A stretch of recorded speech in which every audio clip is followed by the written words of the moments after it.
नमस्कार, मैं परी और आप देख रहे हैं नायक दर्पण न्यूज। स्वागत है आपका। आइए नजर डालते हैं आज की बड़ी खबर पर। रेत के अवैध खनन और परिवहन पर विधायक की दबिश, संबंधित विभाग पर लगाए कई गंभीर आरोप।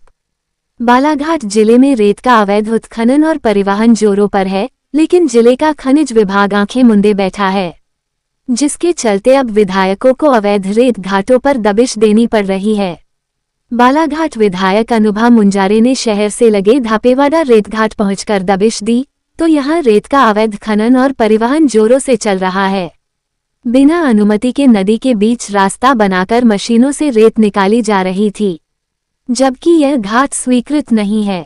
ये जानने के बाद विधायिका अनुभा मुंजारे सख्त रुख अख्तियार करके रेत उत्खनन व परिवहन में लगे 6 डंपरों को जब्त करवाया, जिसके बाद मौके पर माफियाओं में हड़कंप मच गया। इस दौरान विधायक अनुभा मुंजारे ने खनिज विभाग पर गंभीर आरोप लगाए और कहा कि जिला प्रशासन और खनिज विभाग भी रेत माफियाओं के इशारों पर चलता है। ऐसे में जिले की वन संपदा और खनिज संपदा तबाह हो जाएगी।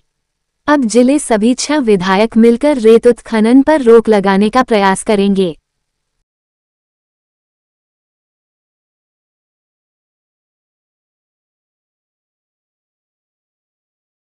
कल हमने धापेवाड़ा रेत घाट का निरीक्षण किया और आकस्मिक निरीक्षण था वो।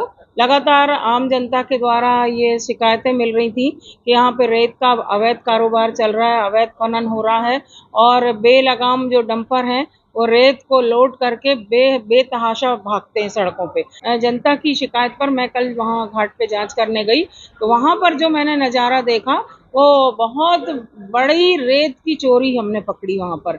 एक तो सबसे बड़ी बात यह है कि ठेकेदार के जो लोग वहाँ पर बैठे हुए हैं घाट में रॉयल्टी काटने के लिए, उनको किसी तरह से अधिकार ही नहीं है वहाँ एक तो रॉयल्टी काटने का, क्योंकि वो जो धापेवाड़ा घाट है उसका एग्रीमेंट नहीं हुआ है और जब एग्रीमेंट ठेकेदार के द्वारा नहीं हुआ है तो रॉयल्टी का काटने का अधिकार भी ठेकेदार के लोगों को कहीं से भी नहीं है।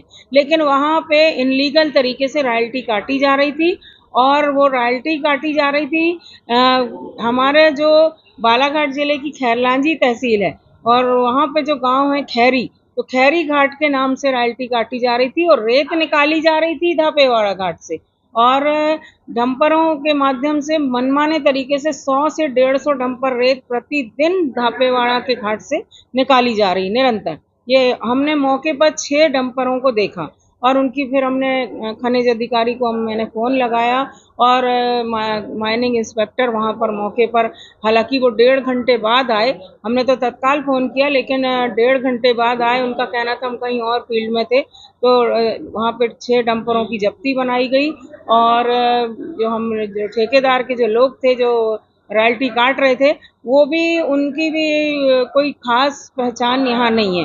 वो उसमें से 3 लोग जो थे वो यूपी के थे, बांदा जिले के रहने वाले हैं वो लोग, और एक लखनादौन का रहने वाला लड़का। 4 लोग थे वहाँ पर।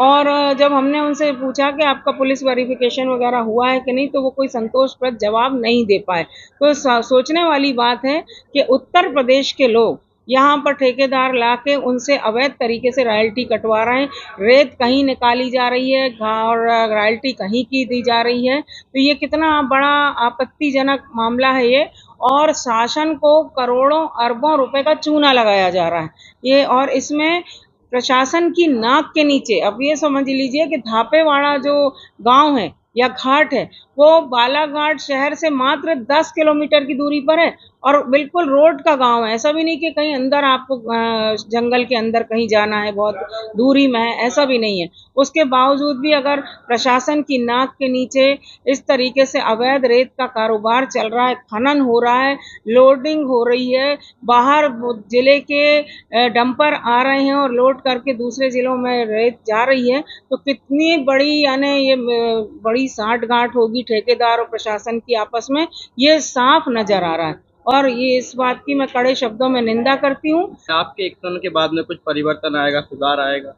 मैंने तो प्रशासन से यही कहा है कि इसमें रोक लगना चाहिए, और अगर आप रोक नहीं लगा रहे तो स्पष्ट रूप से अमानत में खयानत वाली बात आएगी, क्योंकि जो प्रशासन होता है वो शासन का तंत्र होता है, और जब शासन तंत्र से जुड़े लोग ही अगर अवैध खनन में, अगर कारोबार में अगर रोक नहीं लगाते तो कहीं ना कहीं उनके ऊपर उंगली उठना बिल्कुल स्वाभाविक बात है। मेरा विश्वास है कि हमारे बालाघाट जिले की सम्मानी जनता ने हम 6 विधायकों को चुनकर विधानसभा के सदन में भेजा है, और जैसा कि हमारे अभी आपस में हम दलगत राजनीति से ऊपर उठकर सोचते हैं, हमारी सबकी सोच ये है कि हमारे जिले का विकास हो, हमारे जिले की वन संपदा, खनिज संपदा, जल संपदा सुरक्षित हो, संरक्षित हो। और इस दिशा में हमने आपस में चर्चा भी की है कि कभी अगर जिले के विकास का मुद्दा होगा, जन समस्याओं के निवारण की बात होगी, तो हम सब एकजुट होकर, एक मत होकर सड़क से लेके विधानसभा के सदन तक आवाज उठाएंगे। तो निश्चित रूप से अगर हम एकजुट होकर अपनी बात रखेंगे सदन में और सड़क में भी, तो हमारी मांगे पूरी होंगी और जनता का, हमारे जिले का एक तरह से विकास का रास्ता खुलेगा और हम लोग एक विकसित जिले के नागरिक बन पाएंगे। क्या सीएम महोदय को पत्राचार भी करेंगे? बिल्कुल, हमारे मध्य प्रदेश के सीएम जो है माननीय डॉक्टर मोहन यादव जी, उनका ध्यान आकृष्ट कराना बेहद जरूरी है, क्योंकि उन्होंने विगत दिनों अपने भाषण में कहा है कि वन संपदा को, जल संपदा को, खनिज संपदा को संरक्षित सुरक्षित रखने की जिम्मेदारी प्रत्येक जनप्रतिनिधि की है और आमजन की है।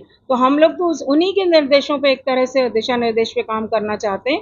तो अब क्योंकि हमारा बालाघाट जिला, तो मैंने कहा कि हम बड़े गाँव अपने आप को भाग्यशाली मानते हैं कि हम ऐसे जिले में हम लोग रहते हैं जहाँ पर इतनी प्रचुर मात्रा में इतने अच्छी किस्म की रेत होती है, रेत है।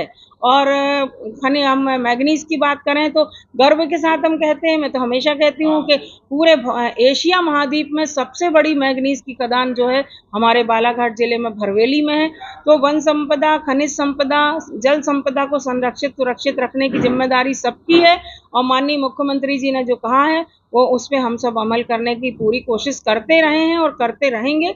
और जो अवैध रेत का खनन हो रहा है, जो अरबों रुपए का शासन को राजस्व का चूना लगाया जा रहा है, जो घाटा पहुंचाया जा रहा है, इस संदर्भ में, क्योंकि अभी ये विभाग जो है माननीय मुख्यमंत्री जी ने ही अपने पास रखा हुआ है, तो मैं अभी 1 जुलाई से हमारा विधानसभा का सत्र शुरू होने वाला है, उसमें मैं जब भोपाल जाऊंगी तो व्यक्तिगत रूप से माननीय मुख्यमंत्री जी को पत्र भी लिखूंगी और उनसे व्यक्तिगत भेंट करके यहाँ की स्थिति भी बताऊंगी।